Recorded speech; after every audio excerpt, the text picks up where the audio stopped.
You've seen him on Travel Channel's Bizarre Foods and Food Network's Big Food Truck Tip. Please welcome Chef Andrew Zimmern.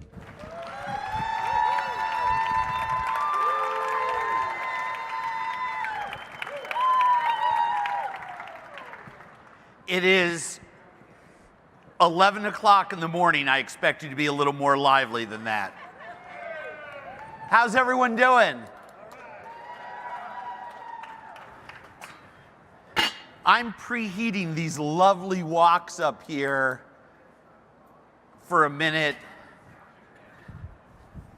and we'll talk while these things get nice and hot. How are we? We're good? Yeah. All right. Is everyone having a good show? I used to, a long time ago in a separate life, I used to, before the TV thing hit and I was trying to earn a legitimate wage, doing real work that real people do. I came to every restaurant show and every seafood show. I mean, all the big ones around the world, Brussels, and I actually miss it. And the last couple of years, I haven't been able to do this show and I haven't been able to do the restaurant show. And so when the opportunity came to do this, I was just like, yes, right away. And all the people in my office were like, are you sure that weekend? And I'm like, no, absolutely. There's no place that I would rather be right now than with you people, and I really mean that.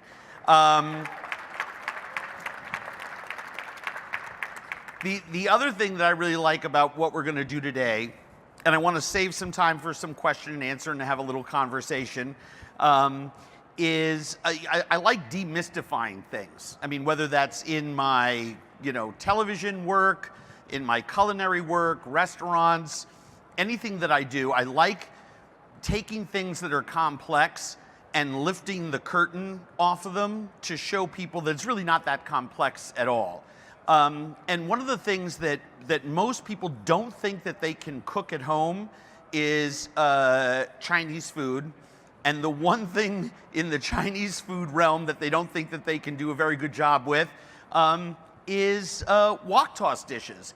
And the reason is simply because we grow up, for the most part, here in a westernized culture, thinking that everything comes from Europe, when in fact the world's greatest cuisine, sorry France and Italy, actually is Mexican food and Chinese food for depth and breadth, width, 3D, any way you measure it.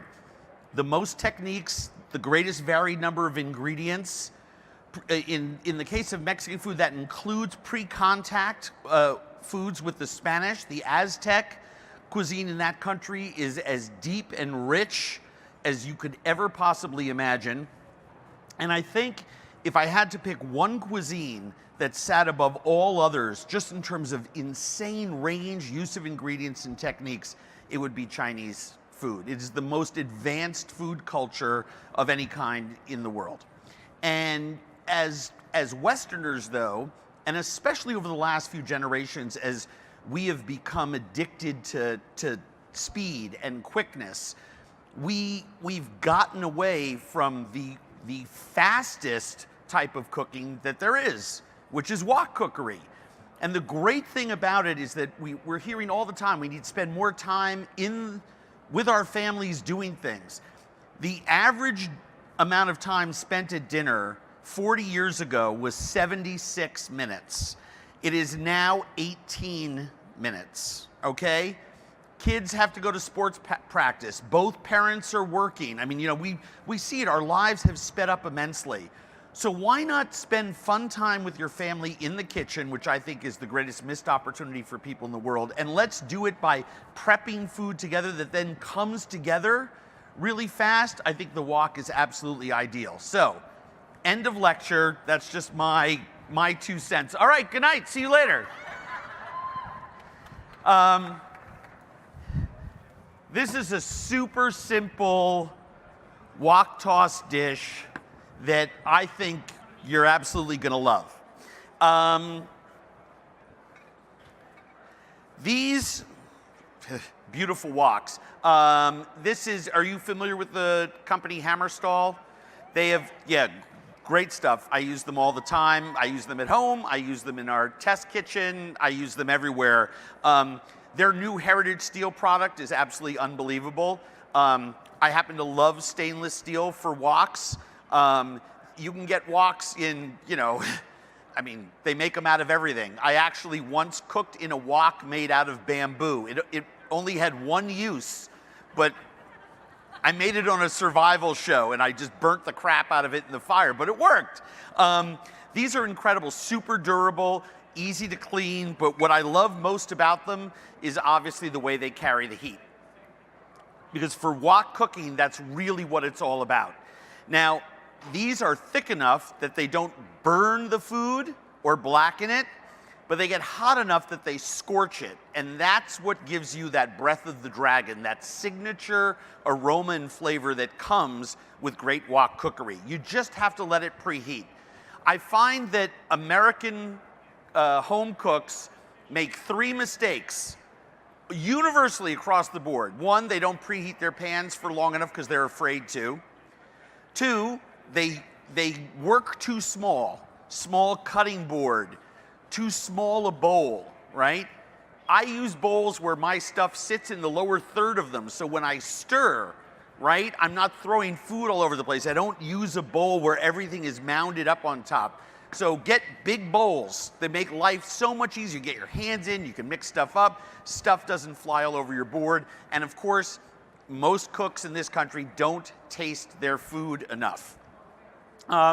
So while those are pre-cooking, I just want to show you a couple of easy skills with the knives that allow you to get to the point where you're going to be able to put the food into the wok, right? So I don't know about you, but I like natural, organic chickens. I like, grade 4, ideally grade 5, but I'll take grade 4, grade 3 sometimes. Those are just organic standards that you see places. One of the biggest problems that we have in our food system today comes from poultry factory farms. But the problem with white meat chicken or boneless dark meat chicken when it comes to the good stuff is that now it's like $9, $10, $11 a pound, right? For boneless. But it's half the price for whole. And quite frankly, every piece of this chicken is usable for something. And, if you have a freezer and you can put a gallon Ziploc bag in there and just keep throwing chicken wings and backs in there, after you've butchered 3-4 chickens over the course of a month, you can make 2 or 3 gallons of chicken stock that then becomes soup or the perfect, ingredient for a great risotto or whatever you want to do with it. Sauces, whatever. Anyway, super easy to break down a chicken.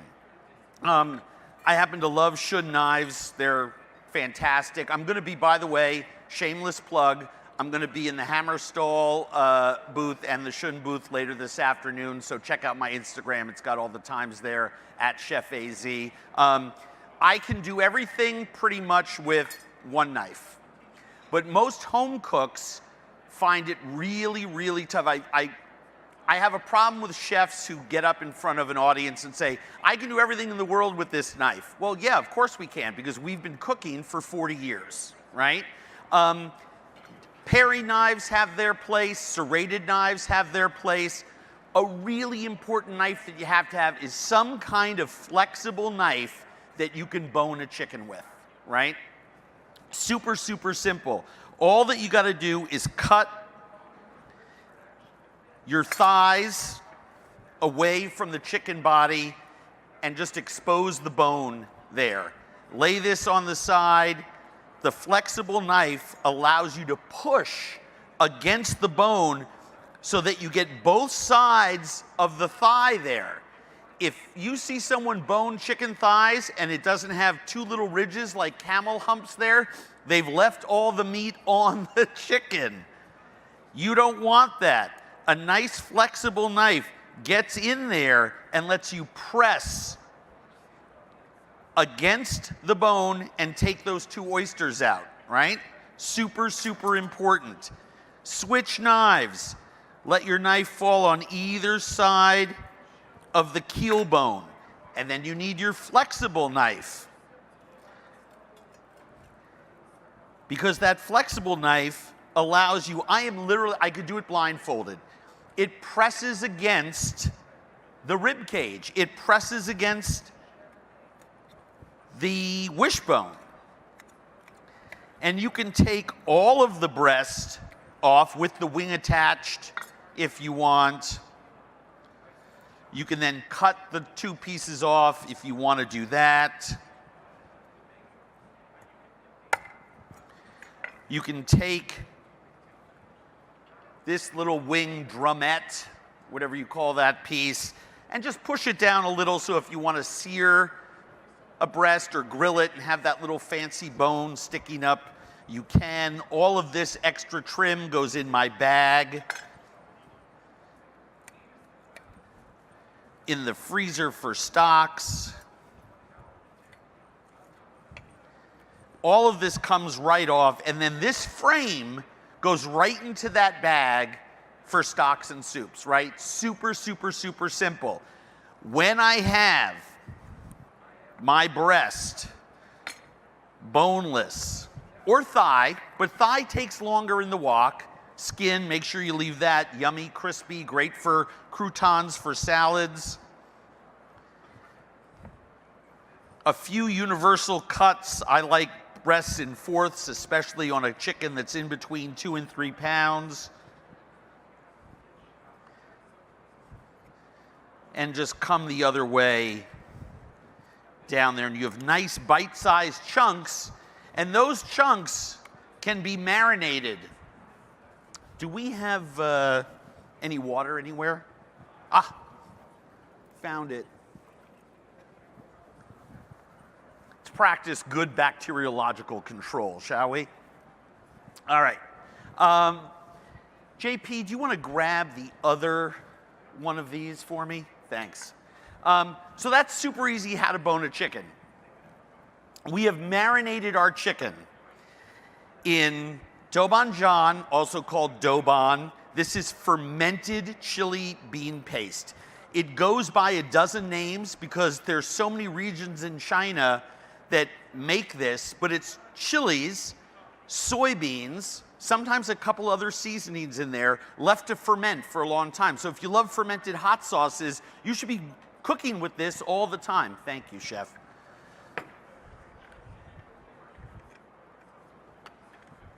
Brand new. By the way, really nice pan that's nice and thick, getting nice and hot on there, no discoloring, no burning, no scorching of other things in there because they're easy to clean and rinse, and that's a problem with a lot of other types of woks, especially carbon steel ones and other ones. The cleanup for the home cook is crazy. You know, in our restaurants where we use woks and we have people to really scrub and treat them a certain way, yes, you can use them. I find for at home, I don't use those, I use these. So let's crank that up to high. All right, that's really gonna motor. Okay, I have my liquid seasonings, dark soy, Chinese black vinegar, rice wine. Now, when they went to the store, they didn't have Chinese rice wine, so we used Japanese rice wine. That's fine. You can use Korean rice wine, right? Chinese rice wine has its own flavor. It almost has a more raw quality to it and is great for cooking. But if you don't have it, a trusty bottle of sake is always at a liquor store. Use a good oil that isn't from a fruit, right? So like not avocado oil, not olive oil, right? Too many solids in there. So like peanut oil, canola oil, safflower oil, really good. Have all your mise en place on hand. Oh, sorry, I left you off here. This has a little bit of rice wine, a little bit of cornstarch in it. The cornstarch, when it sautés in the oil, once we add our liquid seasonings, is gonna give a slippery quality to the dish that's really spectacular. So those are over there. These are our aromatics, white pepper, sugar, Szechuan, peppercorns, black beans. Some slices of garlic. because I want to have all of my mise en place. And I like slices for this, and the reason is ground garlic burns faster. Set that to the side. Let's put it in to this bowl with the red peppers and the Szechuan peppercorns and the black beans, because all of our aromatics are going to go in at the same time. White pepper, this beautiful brown sugar that's all clumpy. Let's put that in there. Our peanuts, a little extra cornstarch and sugar if we need it. And then ginger. Do you know what this is? A what? Wrong. It's a ginger peeler. Thank you very much. Ginger comes in little hands like this. And these hands have little fingers. And the only thing that gets around them is not your knife. The spoon will take those right off. By the way, I'm in television, so I have a huge ego and no self-esteem. So when I do something really amazing like that, I'd like a little more oohing and eyeing.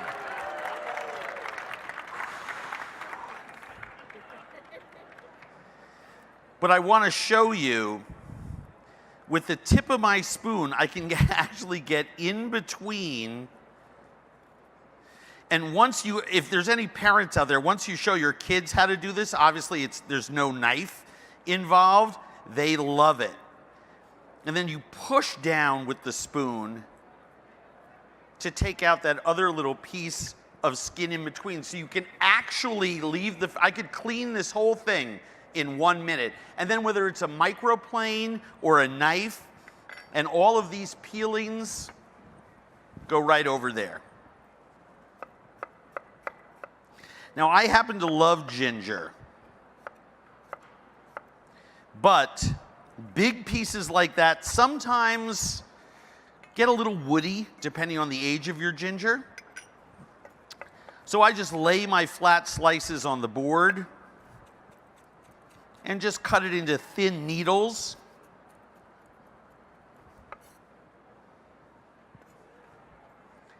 About an equal amount to the garlic that I'm using. And then if you notice, this still has the skin on it, so it goes right back in a Ziploc bag and right into the refrigerator, right? Nature's way of protecting itself. Super, super, super easy, right? Scallions, 1-inch sections. I don't want to hear any complaining. Yes, these are already washed.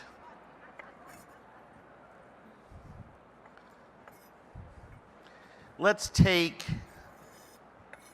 a couple of pieces and just pull them out, cut some thin slices just to garnish our final plate, right? So I now have everything that I need to do my stir frying. Nope. Liquid seasonings. Little rice wine. Dark soy, equal amounts, about 2 tablespoons of both. 1.5 tablespoons of vinegar. So now I have everything that I need to make my dish, right? I heard a little bit of discomfort in the room because I broke down the chicken a little fast, I cut the scallions a little fast, and everybody always asks, any golfers here? Anyone golf or play a sport or whatever? Like, you never say, oh, I'm a golfer, and not go to the practice tee every once in a while, or the driving range, or the putting range, right? I mean, we practice stuff. I don't know how many people here have some sort of spiritual belief system, but those are called spiritual practices because we do them every day, whatever it is. Even if you get up in the morning and say, hey, thank you, God, whatever your thing is. I mean, it's a spiritual practice. No one practices cooking. It drives me nuts. All they do is cook the food.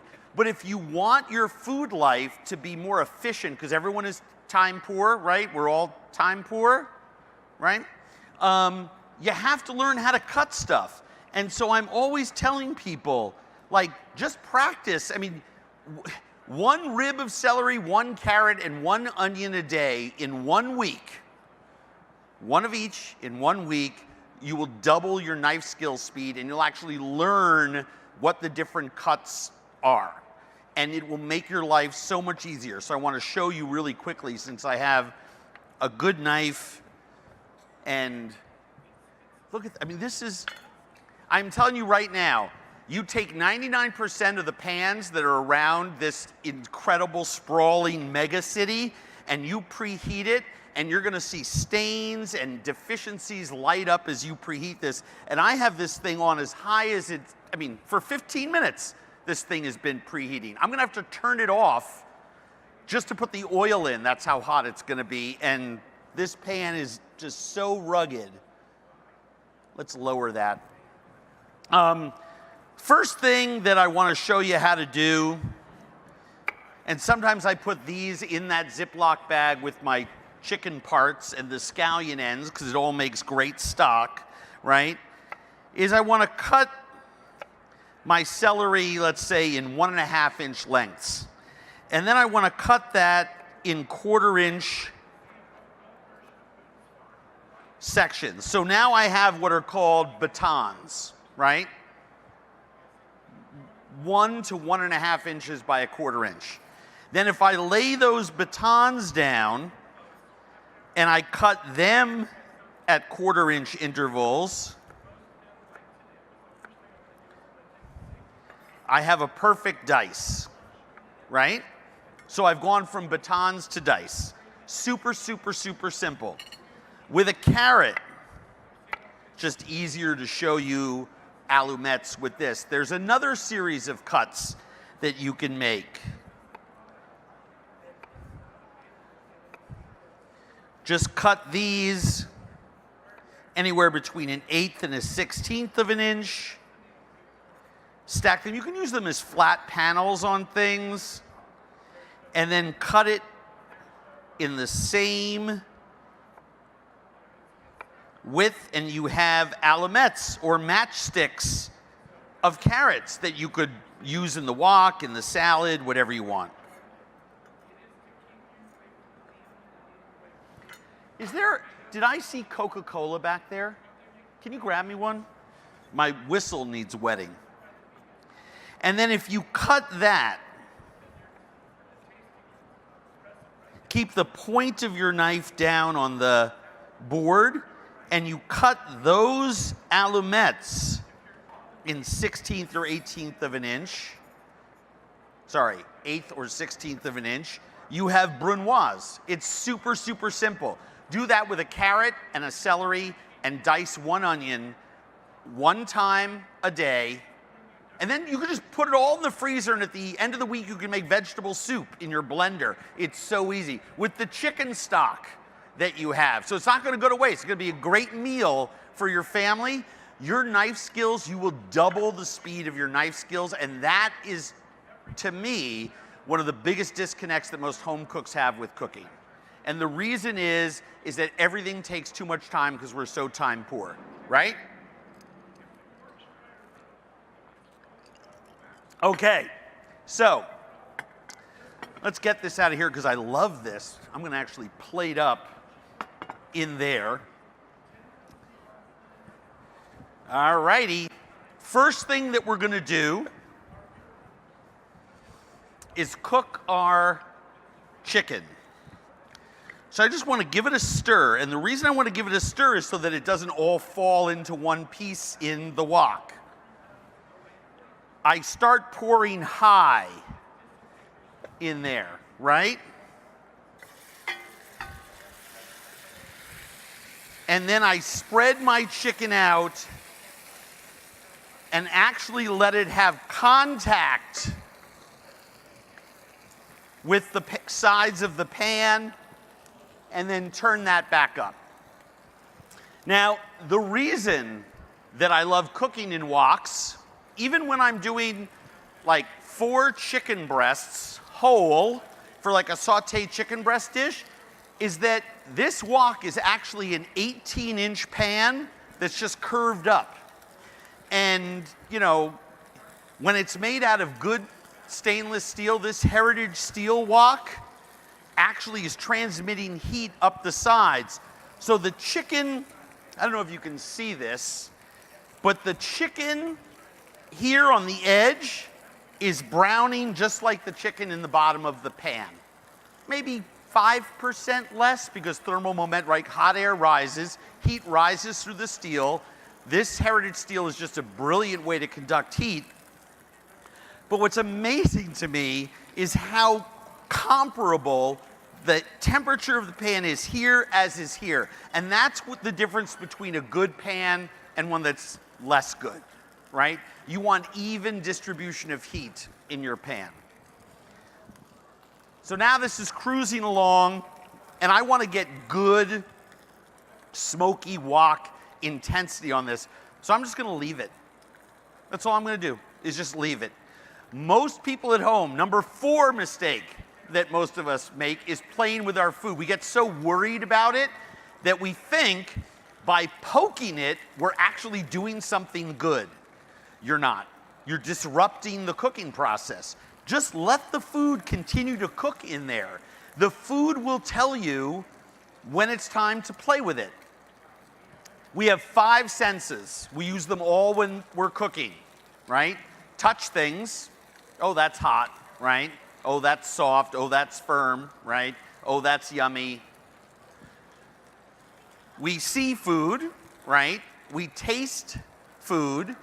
We smell food, and that's a really, really important one because I can smell the rice wine evaporating there, and I can smell some of that char starting to happen. You can actually smell it. But the most important sense that most of us overlook when we're cooking is hearing. There's moisture in the chicken. That spattering is not oil slapping against chicken. That's moisture from the chicken leaving it and evaporating in the oil. So when you start to hear your wok kind of quiet down, or your saute pan, or if you're pan frying something, or if you're doing a little home deep frying, when it quiets down is when the moisture is evaporated. And you cannot brown in the presence of moisture. You cannot. So when you start to hear the pan change, that's when you should start paying attention to it. And I actually, as I'm saying this right now, am hearing the pan change its noise. And I look down, and yeah, we're starting to get some really nice coverage in there.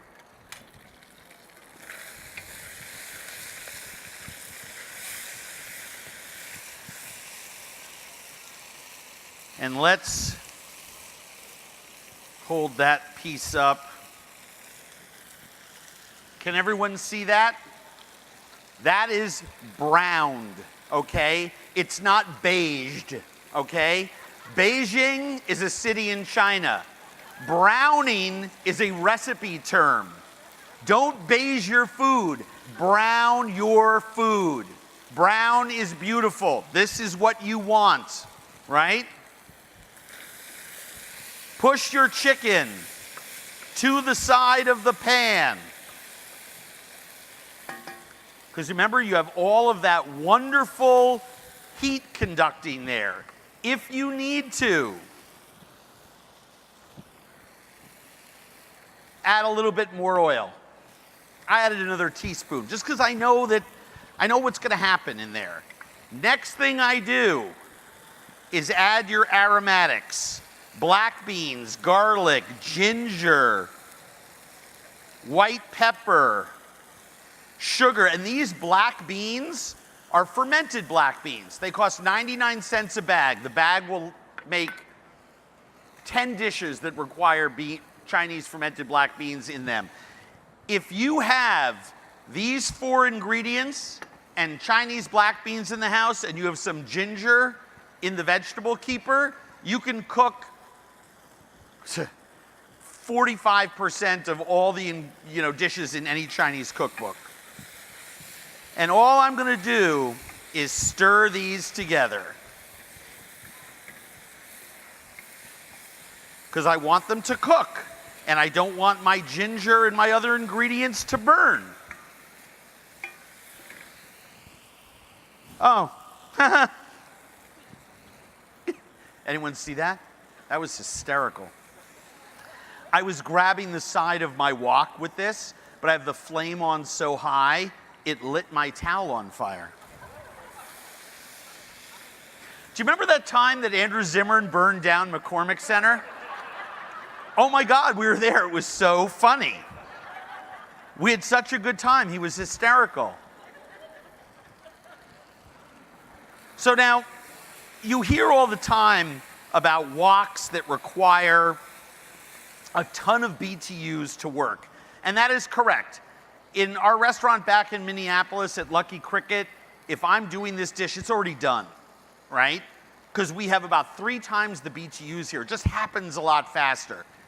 You will get the same effect in a wok cooking a little bit slower on a home unit like this, which, by the way, this is the one I have in my house that I use all the time. You just have to not play with your food. Let the chicken get brown.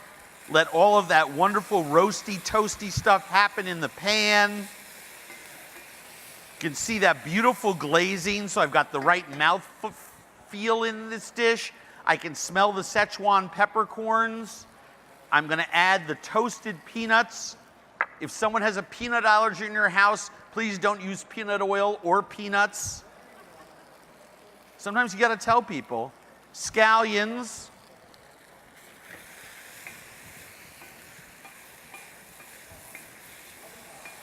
I want those scallions to still look fresh. Now I have my sauce mixture. Every wok shape is different. Every time you make this, the temperature will be different. Once your liquids are in the right ratio, that's all you're looking for. This is not a saucy dish, this is an evaporating dish. Pull that off the heat. You can always put it back on, go down to the bottom. Wow.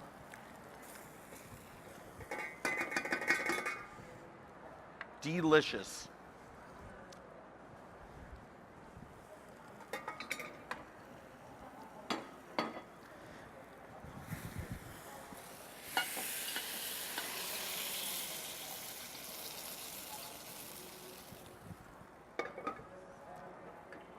All right, so you want to stick a little fresh scallion on top? That's great. There's the Chinese chicken dish. Take your rice. Thank you for remembering, because remember, huge ego, no self-esteem at all. Take your rice out of the rice cooker. Serve that alongside.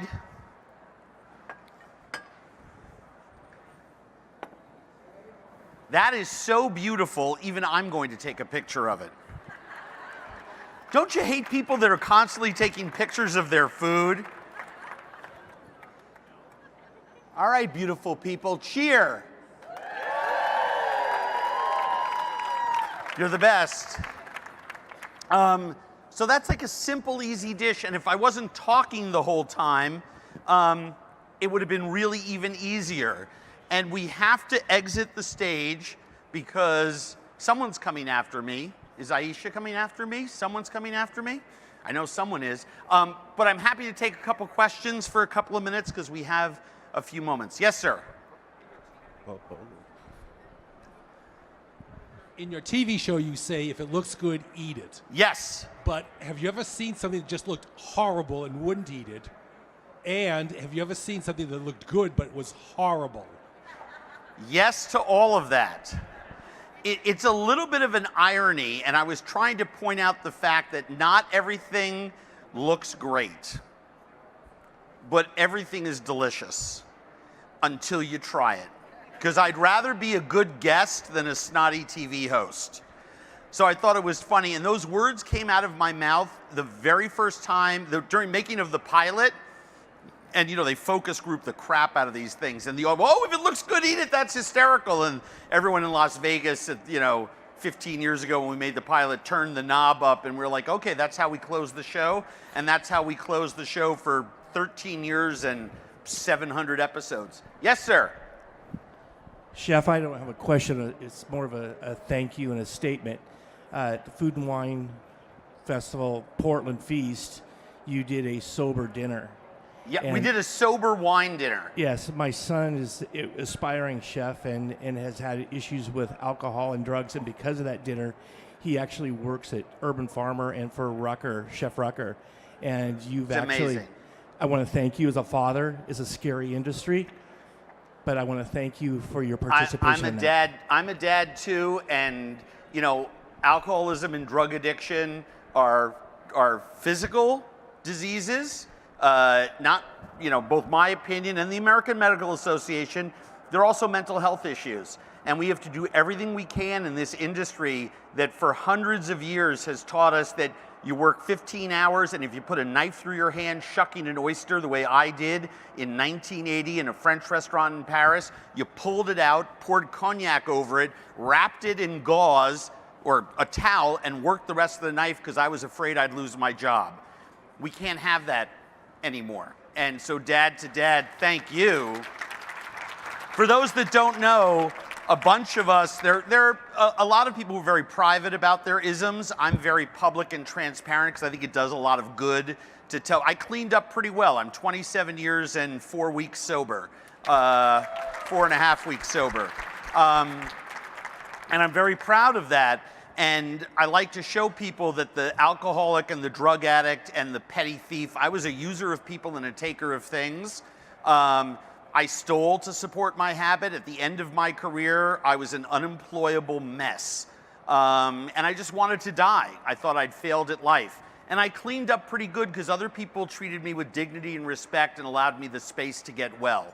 And I think we have to allow everyone in this country who's sick the space to get well by starting, first step is give them some dignity and respect. Those people out there walking the streets that we avoid, they're not shadows. They're other human beings, and they're our sons and our daughters and our moms and dads and our fellows, and we need to do more for them. So thank you for bringing that up. One more? What's your advice for a young chef? What'd you say? What's your advice for a young chef? Oh, my advice for a young chef. Oh my gosh, great question. Cook everything. Don't be a frog on the lily pads. I know a lot of young cooks are like 3 months here, 3 months there, 3 months there. You don't learn anything. And most important thing is you don't learn how to focus, and you don't learn how to work through problems. If you're always hopping around, you don't learn that. Stay places for a year. Work with a variety of chefs in a variety of different techniques. The more you know, I mean, I've been to Chicago twice in the last 2 weeks. I had dinner at 2 different restaurants, both like top tier, not necessarily fancy, but the techniques that are used in those restaurants and the attitudes in which the chefs run those kitchens is night and day different. So it just reinforced for me how, seeing things and working with other people, this thing we do has more in common with a medieval trade or guild than it does with, even though it's got a lot of science, than the modern scientific world. It is meant to be shared side by side with other people. I decided not to go into commercial work or hotels or other stuff. I wanted to cook in restaurants. That's the rock star garage band part of it. So you need to get into a room with other like-minded people, if that's what you want to do, and cook with them every night. When the curtain raises, some good, some bad stuff goes out, curtain goes down, show up the next day, start again. And you live in Chicago? Yeah, I mean, you couldn't be in a better town. Chicago, over the course of my lifetime, has turned from, quite honestly, a second-rate American food city to today where it's probably one of the handful of greatest food cities in the world. I mean, not even close. And that's in 30, 35 years is just an incredible, incredible thing. And so you're in a wonderful town with lots of incredible culinarians to learn lots of stuff. Thank you all very much. Please, please, please, come see me. I think at 12:30, I'm in the Shun booth. I think at 2 o'clock or 2:15, something like that, I'm over in the Hammerstall booth showing off their heritage steel. We can talk more, we can take pictures, we can sing, we can laugh, we can do all that stuff. You guys have been absolutely amazing. Thank you so much for coming out. See you later.